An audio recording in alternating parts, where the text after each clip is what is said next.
Now, Fox 16 Sports with Josh Berrian. But our minds are still trying to process what we witnessed last night in the Bluegrass State. An emotional return? Yeah, you can say that. This was home for John Calipari for the last 15 years. You know his resume by now. Won a Natty in 2012, 4 Final Four appearances, multiple first-round NBA draft picks. He took Kentucky to a new level and really college basketball overall when you consider the one-and-done concept. But after a bad breakup last spring and moving to a rival school in the same conference, Big Blue Nation felt some type of way, and they let him hear about it before tip-off. Here's Cal. John Calipari. And a little louder, more focused round of boos when they announced his name. More boos than cheers, with the 21,000 plus on hand to see Coach Cal on the visiting bench for the first time. So how did Arkansas pull this off? They must have touched the hem of Jesus' garment, because they shot the ball better than they have all season. Their first 4 made shots all came from downtown. Hogs were ranked 253rd nationally in three-point percentage, 32%. They smashed that, sinking 13 of 25 for 52% on Saturday. Defensively, the Hogs were absolute bullies. Billy Richmond picking pockets and then rises to put former Hog Jackson Robinson on a poster. Arkansas took the ball away 10 times, forcing 14 UK turnovers. But when this guy showed up, we knew they had a chance. Nelly Davis, this is the player they thought they were getting, made 3 threes, his second straight 18-point game. Arkansas led 46-45 at halftime. Second half, it was the former Wildcat shutting the crowd up. Adu Thiero led the way with 21 points. Big Z had the green light like John Legend. He had 4 threes, 14 points. One of the biggest differences in this game was fast break points. Carter Knox for a breakaway jam here, 18 fast break points for the Hogs compared to UK's 5. But the closer was none other than another former Wildcat, DJ Wagner. 8 assists to just 1 turnover, and every bit of his 17 points came in the second half. The former Cats combined for 52 points of Arkansas's 89 points, the most they've scored in SEC play this season, as Coach Cal and the Hogs silenced Kentucky 89-79 the final. Kentucky had averaged 95 points per game with an 11-1 record at home prior to this game. Not on Arkansas's watch. John Calipari picks up his 235th career win at Rupp Arena. That's the most all time. This Arkansas baseball team is tough to figure out. One night they're pitching and hitting is good. The next, only one side is good and the other isn't. It's like pick a struggle. Arkansas lost last weekend at Kentucky, and they didn't want to lose their final home series of the regular season. It's also Mother's Day. Added incentive. All sons know the rule: you don't lose in front of mom. It was a tough day for Mason Molina. Gage Wood on the bump, and the Hogs are struggling. Joe Powell sends this one deep, and it's 5-0 Dogs early.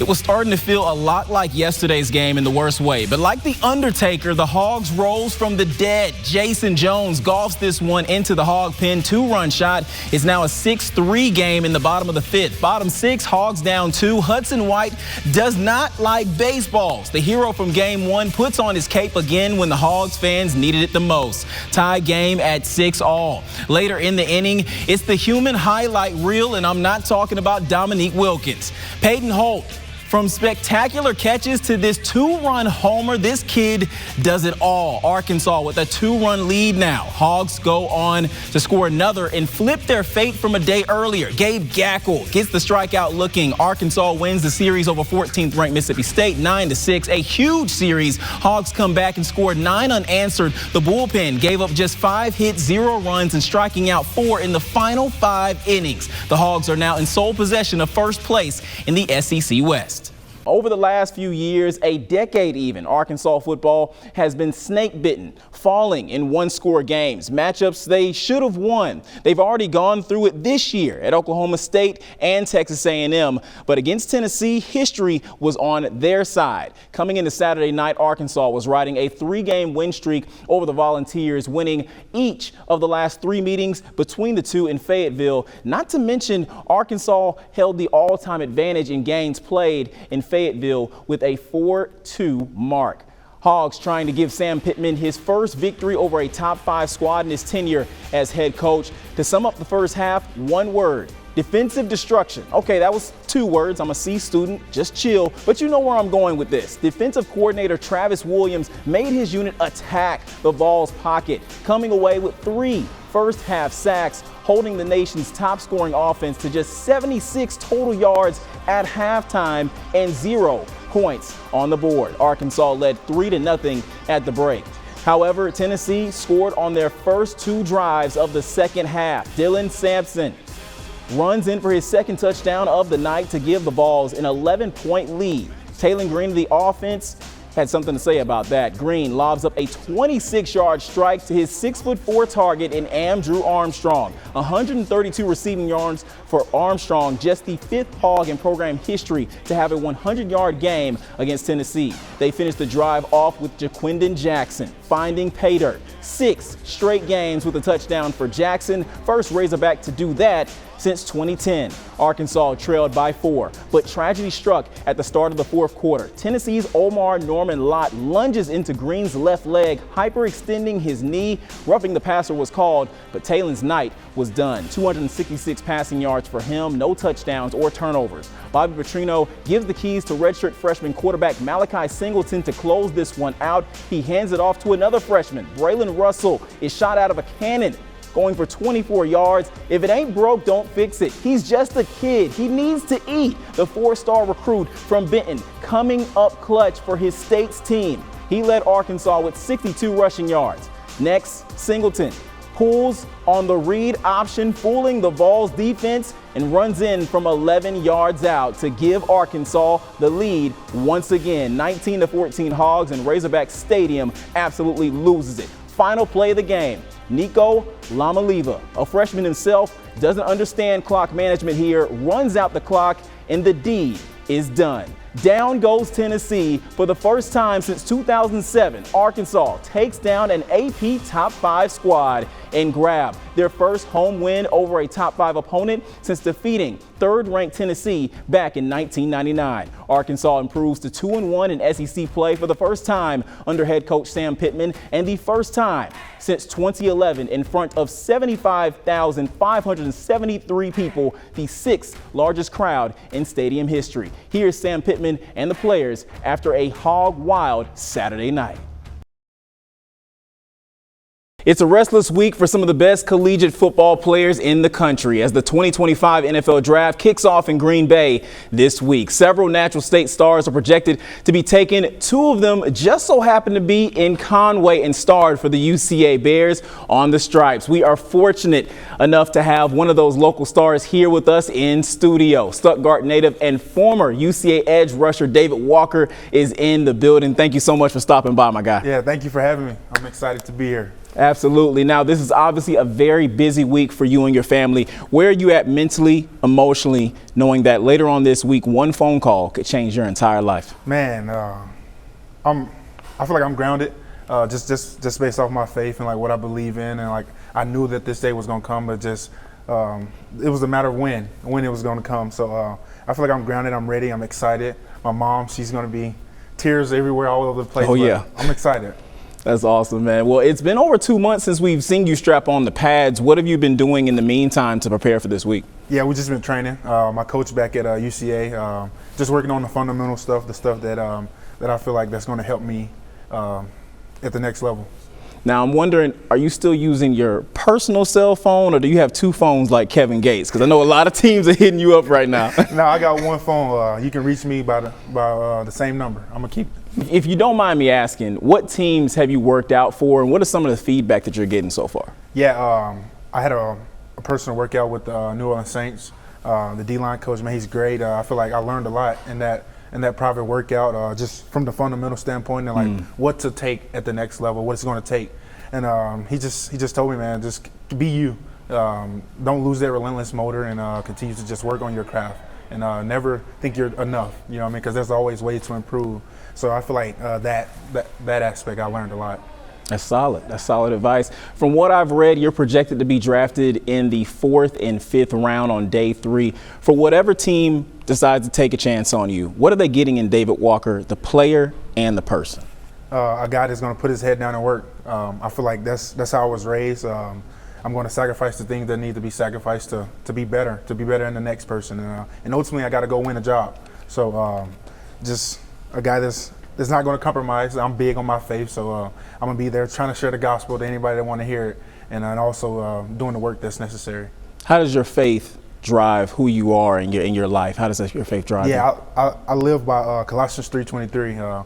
So whatever you do, do it wholeheartedly as you work for the Lord and not for man. So I feel like that right there equips me to push forward in whatever I do and give glory to God in all aspects. That's beautiful. The player comparison that I keep seeing is Miami Dolphins linebacker Muhammad Kamara. Who do you compare your game to, or who do you try to emulate when you're out there on the field? Yeah, I'm a big James Harrison guy, Brandon Graham, and Elvis Dumerville. Them are the guys that I try to compare myself to because we're similar in size and similar in stature. And those guys, man, they're Hall of Famers. So yeah, that's what I'm trying to strive to be one day. Absolutely. You've already kind of done it as far as having a Hall of Fame career in college. Now, one of the things that I keep seeing is scouts and analysts know that you're an elite defensive talent at the FCS level, but they say that that's a weakness because you haven't seen much pro caliber talent at Power 4 schools. What is your response to those doubters? Oh, man, getting invited to the Senior Bowl, I feel like that showcased my talent. It showcased what I'm about. There you go. How I carry myself, getting to compete against the best talent in the world and getting to show like I belong just like these guys. And man, there's so much talent in the FCS level. We just get overlooked by the power schools, but I feel like I showed enough there. Now, going back to high school, you weren't ranked in the 2019 class and you went to Division II Southern Arkansas to start your college career. How did that set the tone in terms of your work ethic and mindset to make it to this level? Yeah, I've always knew that, man, everything that I do, I'm going to have to work for it, that nothing's guaranteed, that the world doesn't owe you nothing. What you owe yourself is hard work. So I feel like that always instilled in me as a young kid, you know what I mean, just always working for everything that I got. And going to Southern Arkansas, I feel like it was just a stepping stone where I was going to start, and that's not where I was going to end because I ended up chasing my dream, and I'm living it out right now. So it's just hard work, putting your head down and not caring what the other people say because you have a purpose, and like other people's opinions doesn't matter. So that's just something that I live by. Nothing but the truth there, man. A 3-time All-American, several Defensive Player of the Year awards, a record holder at UCA, and it all culminated to you being named the Buck Buchanan Award winner. What was that moment like for you? Man, it was awesome. Being a nominee for 3 years straight and finally winning it, I feel like that was the hump that I wanted to get over. You know what I mean? I wanted to solidify that I was the best defensive player that year, and each year that I proved that, man, I was doing something right. And just finally getting that award and being recognized with Buck Buchanan and a Hall of Famer for the Kansas City Chiefs, it was just awesome. Yeah, man. And I spoke with Coach Brown after the spring game. He said that there is no replacing David Walker. What are you going to miss most about being a Bear? Man, the brotherhood. Just getting up, just building relationships, man, coming from all different backgrounds, and just the fan base at UCA was like no other. They loved you as their own. They took you in. And that purple field, man, there's not another field that's like UCA, and it's Go Bears for life. Who should we be on the lookout for as far as the young bloods that's coming up behind you there on the field at UCA? Yeah, there's a few. You got Malachi Henry, you got my little brother Arlie Lee, and Bradley Clark. You got a guy that's behind me that's really good, Samuel Horton, and the last one I'll say is Buck Cobbs. Now, lastly for me, what would it mean for you to hear your name called, the draft jingle playing in the background, surrounded by loved ones? Man, no other feeling, man. I feel like it'll feel like the feeling, close to the feeling where, man, when I gave my life to Christ. That's the type of feeling I feel like it's going to be close. It ain't going to be close, but it's going to be something like that.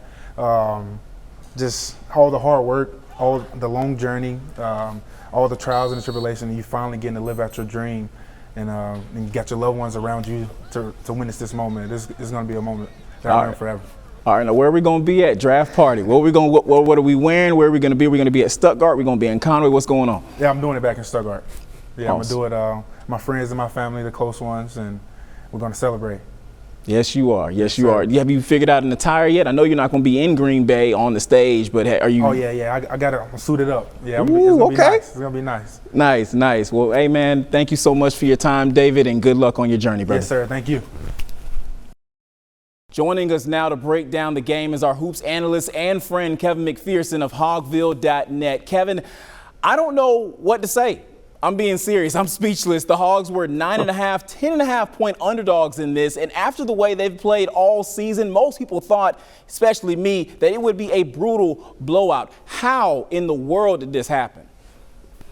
Yeah, there was no track record to predict this. Even the two quality wins, if you want to, the Michigan game back in December, and then Georgia as a quad 2 win, Arkansas trailed by double digits in both of those games. That never happened on Saturday. It's the first time that, to me, Arkansas looked like a cohesive unit in both the first and second half. Part of it is just emotions and guys you're bringing back into that place that maybe felt slept on or disrespected. And then you add on to that the poor start for this team. It may have been just an extra fuel. This team seemed locked in like it hasn't all season. Again, I mentioned the two best wins prior to this. Arkansas fell behind big in both of those games, which tells you they had yet to put together two strong halves. Where did it come from? I don't know. Is it lightning in a bottle? Is this it? Or do we get a little bit more? Because if Arkansas puts together more performances like this, there's a pathway to get back into the NCAA tournament picture. It's going to take more than just living off what Arkansas did last night moving forward. But what a big night, a true road game, a team ranked top 10 in net. That was a big deal, a big win for Calipari going back, big win for the former Wildcats, big win for the program in totality, because we know Kentucky's the blue blood standard in the league, regardless of what the other circumstances are. John Calipari picks up his 235th career win at Rupp Arena, the most all-time, like I mentioned. Kevin, he didn't show much emotion boasting about this game after he had won, but how much do you think he wanted to win this game? Well, here's a guy that's been a Hall of Fame coach for over a decade. He's won big in a lot of environments. But this was not just another regular season game. It's got to rank up there, if not number one for him. Top 2 or 3. I mean, it just has to, right? He spent 15 years there. It's where he had the brunt of his success. And the way he departed probably wasn't the most acrimonious. It's got to be cloud 9 or above for him after that one. Now, it was a homecoming not just for Cal, but also for 3 former Cats. Nobody knows those rims better, Kevin, in Rupp Arena than Adu Thiero, Big Z, and DJ Wagner. Your thoughts on their 52-point performance? Yeah, it was the points, and sometimes it's when you make shots. When you're as efficient as Arkansas was, it's not anything to really pick out, but it was in moments where Arkansas needed, when Kentucky was maybe trying to spark a run. Big Z, when Arkansas's lead was trimmed down from 11 to 6, hits a big 3. DJ Wagner, all 17 of his points in the second half. He had a similar kind of thing against Michigan. So Arkansas's 2 quad 1 wins. It's been big DJ Wagner second halves. And then you look at Adu Thiero, 10 of 12 at the foul line. So he willed his way even when Arkansas wasn't necessarily making field goals. He made sure to put pressure on that back line of Kentucky's defense by continuing to attack the paint, attack the rim, and do what he's best at. Yes, it was. And folks, don't look now, but Johnell Davis, he might be ready for prime time. Kevin, another 18-point game for Nelly, and this could not have come at a better time given the circumstances. Well, as a scorer, you can have a bad 18 when you have to take a bunch of shots to get it, and you can have a good 18. There's a world of difference between his 18 points against OU last Saturday and the one yesterday. He was efficient. He cranked out 6 assists. He got a couple of steals and had 5 rebounds. But what I liked about for the first time this season with Nelly, not only was he knocking down shots efficiently, but he was actually creating looks for himself and others. He has not been a shot creator. Even when he scored 18 or 16 or some of these games, it's been mostly off other players' creativity, catch and shoot, spot up. There's nothing wrong with that, but he's a guy that's supposed to be a go-to guy. This was the first game in the now 21 games into it where he looked like the all-SEC preseason pick that he is. Real quickly, Kevin, with a win like this and the emotional roller coaster that it was leading up to it, do you think a win like this will turn the tide for Arkansas?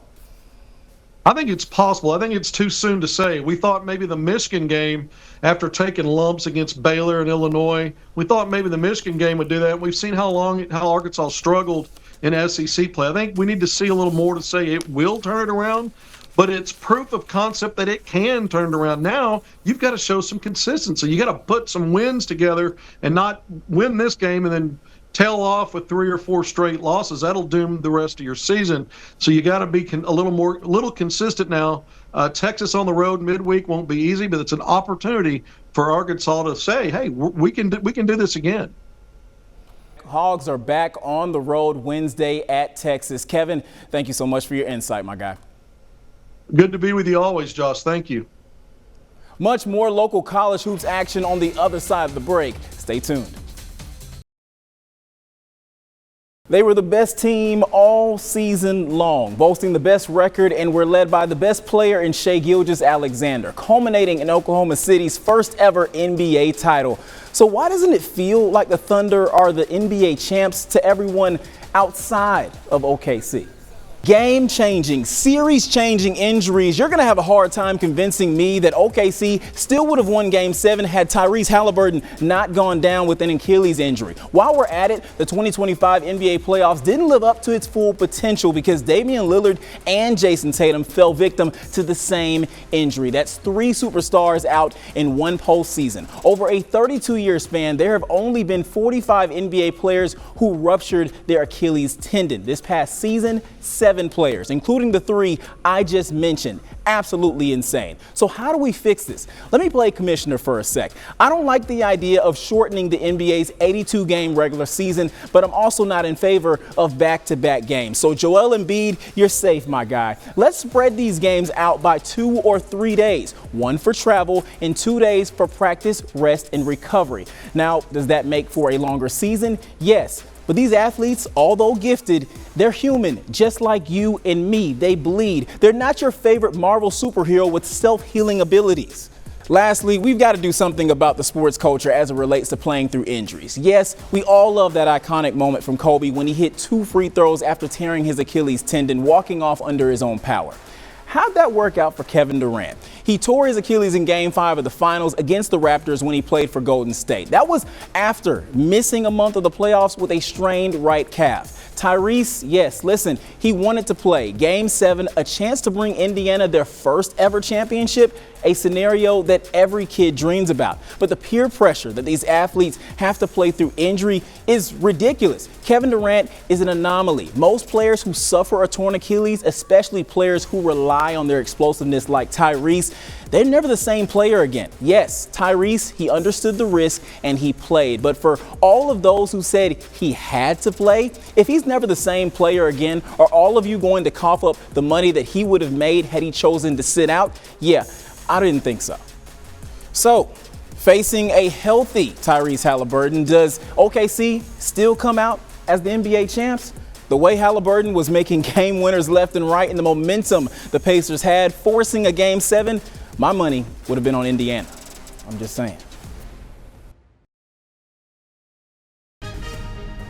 All right, everybody, let's have some fun. Joining me on the desk now is Jessica Rank and Gary Burton Jr., and we're about to guess what team it is. Guess what team it is, everybody. A game where we try to figure out what teams players play for. Here's how the game will go, guys. Our graphics guru, Kim, she will put a player's headshot in the monitor, and once we guess who the player plays for, a full image of that player in their jersey will be unveiled. Y'all ready? Let's do it. Yeah, I'm nervous. Right, let's go. All right, Jessica, you're up first. Steph Curry. He's very, very familiar. Does he look recognizable? He does. I'm not good at sports, okay? I don't know why you pulled me for this to make fun of me, but I'm going to go Golden State.